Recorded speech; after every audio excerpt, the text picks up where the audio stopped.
Bonjour et bienvenue à l'invité de Thierry. Nous avons le plaisir aujourd'hui d'accueillir M. Andrea Schwasser, qui est le membre du comité de Swiss Chambre Africa. Bonjour M. Schwasser. Bonjour M. Dean. Nous sommes ici aujourd'hui à Yaoundé au Cameroun dans le cadre de Promote qui est un salon international pour la PME. Vous êtes venu, vous avez fait le déplacement depuis la Suisse pour le Cameroun. D'abord, pourquoi? Parce que j'étais déjà venu à la Promote en 2005, en 2008, 2011 et maintenant 2014. Et je trouve que c'est une très bonne occasion pour rencontrer les petites et moyennes entreprises qui sont ici en Afrique, ici au Cameroun. Vous avez également eu l'opportunité cet après-midi de faire une conférence avec plein d'invités qui sont venus. Mais une chose qui nous a marqué, c'est qu'il y a très peu d'entreprises suisses qui sont intéressées au marché camerounais. Pourquoi? Ça c'est vraiment le problème parce que les Suisses, ils ont encore beaucoup de travail en Suisse. Ils n'ont pas la force d'aller en étranger comme l'Afrique parce qu'ils ont aussi un peu peur. Maintenant, on entend de la corruption en Afrique, on entend de Ebola et comme ça, on n'est pas trop intéressé de venir ici, même qu'on oublie que ça c'est un marché qui va venir. Mais quelque part, est-ce que ce n'est pas vrai, la corruption?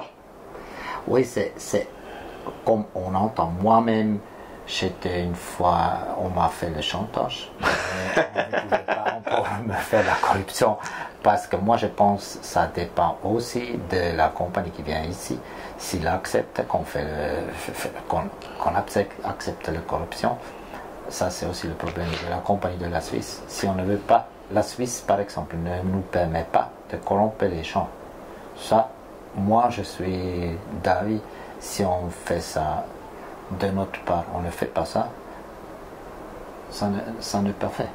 Alors, si imaginons par exemple que les investisseurs ont l'envie de venir au Cameroun, est-ce qu'ils peuvent passer par vous? Parce qu'au moins c'est une barrière de sécurité. Non, passer par nous, ça veut dire nous, notre organisation, c'est la Chambre de commerce économique, Chambre économique de la Suisse vers l'Afrique. Nous, on a des gens qui ont été en Afrique comme transporteurs, comme consultants, comme moi qui connais l'Afrique depuis des années parce que je suis dans la famille Afrique, parce que mon épouse vient de l'Afrique.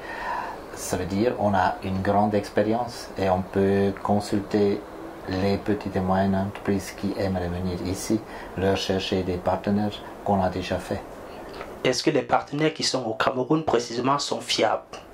Ça dépend. On doit bien connaître les gens, on doit avoir un peu le vue pour les gens, comme ça on sait qui est fiable et qui n'est pas.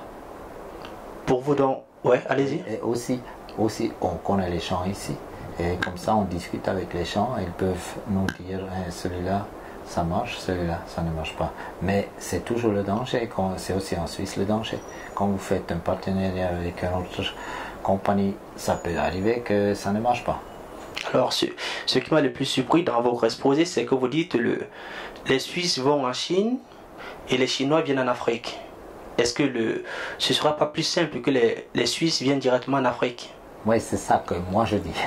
Ça veut dire, moi je pense, parce que notre organisation s'est dirigée vers l'Afrique, mais nous, on a déjà discuté, on se dit que les Africains de la culture sont beaucoup plus proches à nous que les Chinois.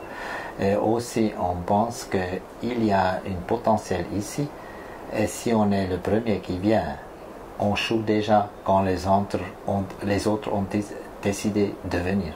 Ça veut dire, si on est là tôt, au commencement, on fait le business. Si on ne vient pas, on a la malchance. Est-ce que cela veut dire que pour vous, le futur, c'est l'Afrique? Oui, vous pouvez voir partout.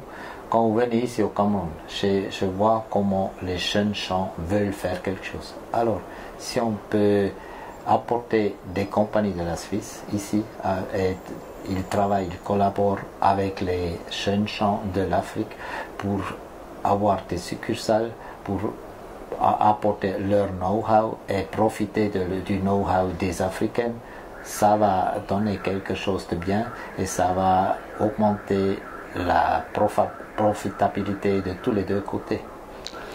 Merci Monsieur Schwasseur pour ces explications. Quant à vous, nous allons vous retrouver très prochainement avec un nouvel invité. Au revoir.